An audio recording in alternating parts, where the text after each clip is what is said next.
Okay, good morning and welcome to Yeshiva YouTube. Today we're doing Siman Kuf Lamed Aleph in Or Chaim 131 halachas of Nefilas Apayim, of Tachnun, falling on your face. Technically, there's an Isser in the Torah. We're going to talk about Sif Ches, the 8th halacha over here, because it's really the only halacha that has sourced from the Gemara, and actually it's in the Torah. The Torah says you're not allowed to prostrate yourselves, which really the Gemara explains Pisha Yadayim Raglayim, which they used to do in the base of Mikdash, just to prostrate themselves, extending their hands and feet, like making what is it, like one of those eyes, like where the eyes are like this and the feet are like that.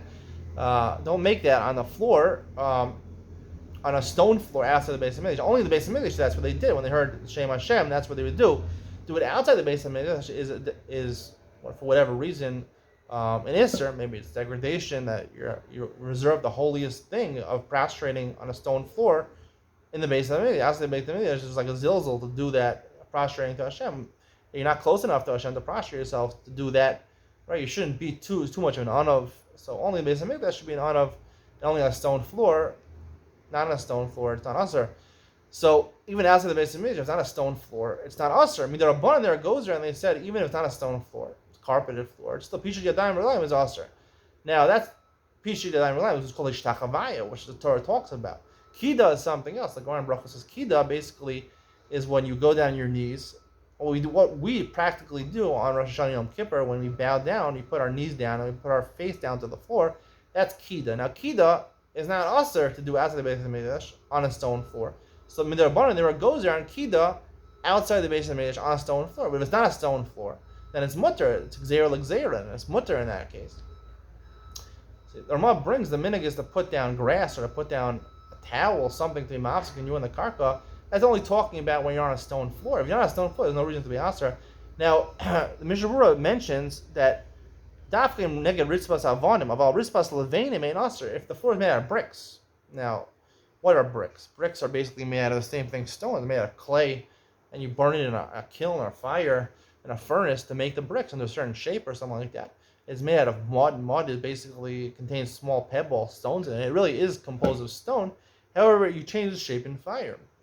And I like to say the same thing by most shuls, even if they don't have carpet, they have tiles. Tiles are sometimes they're coated with glass on top, with porcelain on top, or they're called porcelain. They're either called porcelain if they have a glass covering on top, a small glass sheet on top, or they're just called ceramic tiles. Ceramic, but the basic idea of ceramics is that also it's burned in, right? It's made of stone, but it's burned and it's fashioned in a fire. It's changed in a fire. It would be the same thing as Levanim, in my opinion, as bricks. And therefore, any shul, unless you have a stone floor in a shul, and it's very rare to have a stone floor in a shul, even I would say pavement is just small bricks, small little stones that are stuck together with tar. I don't know if that's considered, but most shuls don't have pavement on the floor of the shul, unless you're davening in one of those minyanim, the pop-up minyanim, or the minyanim in the tents during COVID.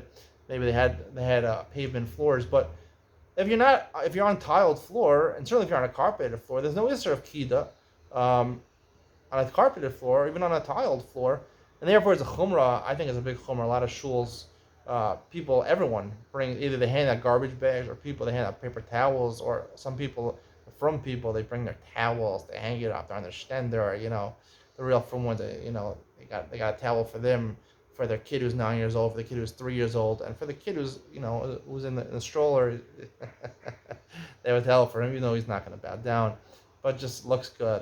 Color coordinated. The wife wanted to color coordinate the towels, all the same color, brand new Turkish cotton towels. I'm joking.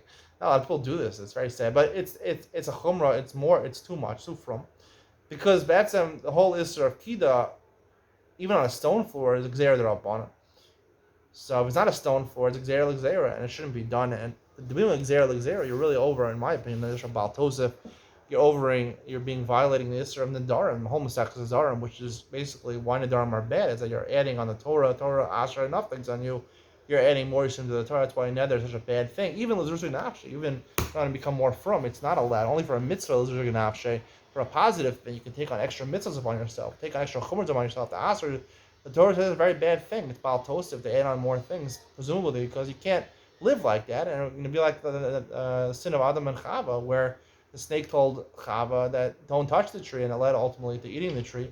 You make too many safeguards, it makes life impossible, and then you can't live, and you end up violating the most severe Yisurim. In the end, it's a kula, it's a chumrah, the aspect of a kula stringency, which ends up coming to being makil more than you should. Hope you enjoyed today's share. See you in the next one.